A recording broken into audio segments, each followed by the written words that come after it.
بسم اللہ الرحمن الرحیم نحمد ونصلی علی رسول الکریم۔ آج جو ہمارا سبق ہے وہ ہے السنت تقیس الفرح بالاصل، یعنی کہ سنت کو قیاس کیا جاتا ہے اصل کے ساتھ۔ یہاں پر اصل سے مراد قرآن مجید کی جو احکام ہیں ان کو اصل کے ساتھ تشبیہ دی گئی ہے۔ تو جس طرح ہم کہتے ہیں کہ علی شیر کی طرح بہادر ہے، تو اصل چیز تو شیر ہے،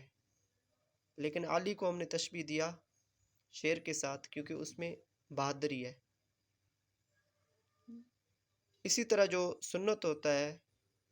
اس کو قیاس کیا جاتا ہے اصل کے ساتھ، جس طرح ہم نے پہلے پڑھا تھا قیاس کے بارے میں کہ اللہ تعالیٰ نے خمر پینے سے منع فرمایا، تو اس کا جو علت ہے، سبب ہے، وہ ہے نشہ۔ تو ہم اس علت کو دیکھ کر جو دوسری چیزیں ہوں گی، اگر ان چیزوں میں نشہ ہے تو ہم ان چیزوں کو بھی اس حکم میں ڈالیں گے کہ وہ بھی استعمال کرنا کیا ہے، حرام ہے۔ جس طرح بہت ساری اقسام ہیں آپ کے سامنے ہیں۔ تو اسی طرح سنت ہوتا ہے، ایک حکم اللہ تعالیٰ نے قرآن مجید میں بیان کر دیا ہے، تو اس کو آگے رکھ کے رسول اللہ صلی اللہ علیہ وسلم نے ایک اور چیز کو بھی اس کے ساتھ حرام ٹھہرایا۔ تو یہاں پر آج شروع کرتے ہیں وَمِنْ هَذَا النَّوْعِ مِنَ الْبِيَانِ أَنْ يُذْكَرُ الْقُرْآنُ الْأَصْلَ أَوْ الْقَاعِدَةَ،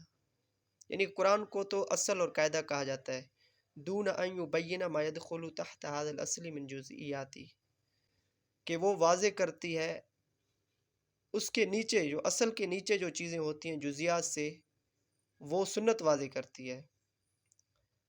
فتأتی سنت فتلحق بعض النوازل بهذا الاصل وهذا له شبہ بالقیاس کما سنرى ولذلك امثلہ۔ تو ہم نے پہلے پڑھا تھا کہ جو سنت ہوتا ہے وہ الحاق ہوتا ہے، وہ جڑتا ہے دو اصل میں سے ایک اصل کے ساتھ۔ اس لیکچر سے پہلے ہم نے پڑھا تھا، تو وہاں پر ہم نے مثال دیا تھا کہ ایک ہوتے ہیں طیبات اور دوسرے خبائث ہوتے ہیں، تو طیبات استعمال کرنا کیا ہے، حلال ہے، خبائث استعمال کرنا حرام ہے۔ تو سنت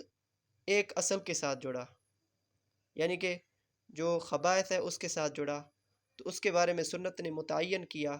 کہ یہ جو جانور ہیں جن کو، یا چیر پھاڑ کرنے والے جانور ہیں، یا وہ جو پرندے جن کو یعنی کہ چمبے ہوتے ہیں، جس کو ذی مخلب کہا جاتا ہے، وہ چیزیں کیا ہے، حرام ہے، ان کا کھانا حرام ہے۔ تو سنت نے خبائث کے بارے میں یہ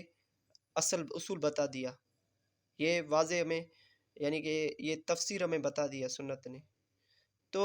دوسرا جو چیز ہے، دوسرا اصل ہے، جو حلال ہیں، طیبات ہیں،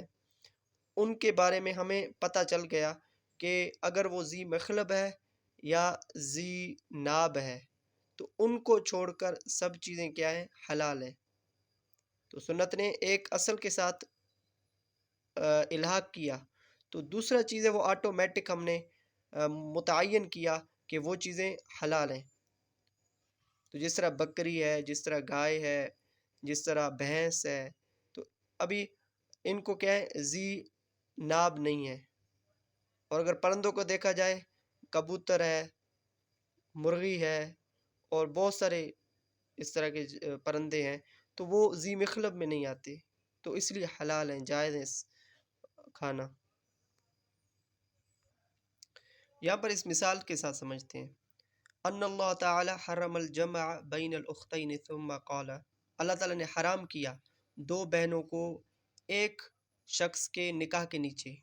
یعنی کہ ایک شخص دو بہنوں کو اپنی نکاح میں نہیں لے سکتا، کیونکہ اللہ تعالیٰ نے قرآن مجید میں فرما دیا۔ تو فَأَلْحَقَ النَّبِيُّ علیہ السلام الجمع بین المرأة وعمتها او خالتها بالجمع بین الاختین منہبا الی الاتحاد فی العلة التي حرم الجمع لأجلها۔ نبی اکرم صلی اللہ علیہ وسلم نے الحاق کیا، جوڑا الحاق کیا، جمع کرنا، بین المرأة یعنی کہ دو عورتوں کا، وعمتها او خالتها جس میں اگر پھوپھی ہے تو پھوپھی کے ساتھ بھتیجی کو، اور اگر خالہ ہے تو خالہ کے ساتھ جو بہن کی بیٹی ہے اس کو نکاح میں رکھنا کیا ہے؟ جائز نہیں ہے، حرام ہے۔ تو بھی بین الاختین منبن الی الاتحاد فی العلت التي حرم الجمع لاجلها، یعنی کہ اس کا علت کیا ہے، کیوں حرام ٹھہرایا گیا ان جمع کرنا؟ تو قرآن مجید نے تو دو بہنوں کو جمع کرنے سے روکا ہے، تو سنت نے یا نبی اکرم صلی اللہ علیہ وسلم نے ایک بھتیجی کے ساتھ، اگر کسی نے ایک بھتیجی لیا تو اس کے ساتھ اس بھتیجی کی پھوپھی کو اپنے نکاح میں نہیں رکھ سکتا۔ اگر اس نے خالہ کو لیا تو اس کی جو بہن کی بیٹی ہے اس کو نہیں لے سکتا، اس کے برعکس بھی ہو سکتا ہے۔ تو علت یہاں پر بتایا جا رہا ہے، یعنی اگر تم اس طرح کرو گے تو تمہاری رشتہ داریاں قطع ہو جائیں گی۔ تو ظاہر سی بات ہے، اگر ایک خاوند کی جو بیویاں دو ہوتی ہیں تو ان کے بیچ میں جھگڑا ہوتا ہے، ان کے بیچ میں نفرتیں پیدا ہوتی ہیں، تو اگر وہ جو خونی رشتے ہیں جس طرح پھوپھی اور اس کی جو بھتیجی ہے، اور اسی طرح ایک خالہ اور اس کی بہن کی بیٹی ہے، اور دو بہنوں کا جمع کرنا، تو اس سے یہ خطرہ ہو جائے گا کہ ان کی رشتے داریں ختم ہو جائیں گی۔ تو قرآن مجید نے دو بہنوں کو ناجائز قرار دیا ہے ایک مرد کے نکاح میں لانے کو، تو سنت نے اس حکم کو دوسرے دو احکام کے ساتھ جوڑا، اس کی یعنی کہ اصل کو قیاس کر کے ہم نے فرعی مسئلے سنت کے ذریعے سے نکالے۔ تو یہ پورا جو چیز ہے، اس طرح آگے ایک مثال ہے، تو اللہ تعالیٰ نے پانی کی جو طہوریت ہے اس کو بیان کیا، ان اللہ تعالیٰ وصف الماء الطہور بانہ انزل من السماء، فرمایا کہ جو پانی کی جو طہوریت ہے جو آسمان سے نازل ہوتی ہے، جو آسمان سے بارش کی شکل میں آتی ہے، وَأَنَّهُ أَسْكَنُ فِي الْأَرْضِ، اور زمین میں کیا ہو جاتی ہے، وہ رکتی ہے، وَلَمْ يَأْتِ مِثْلَ ذَلِكَ فِي مَاءِ الْبَحْرِ، تو جو سمندر کا پانی ہے، دریا کا پانی ہے، اس کے بارے میں کوئی حکم نہ آیا۔ تو فجاءت السنۃ بإلحاق ماء البحر بغیرہ، تو سنت نے جوڑا اس حکم کو، اس طہوریت کو سمندر کے پانی کے ساتھ بھی، یعنی سمندر کے پانی کے ساتھ یا بغیر اس کے علاوہ، من المیاہ،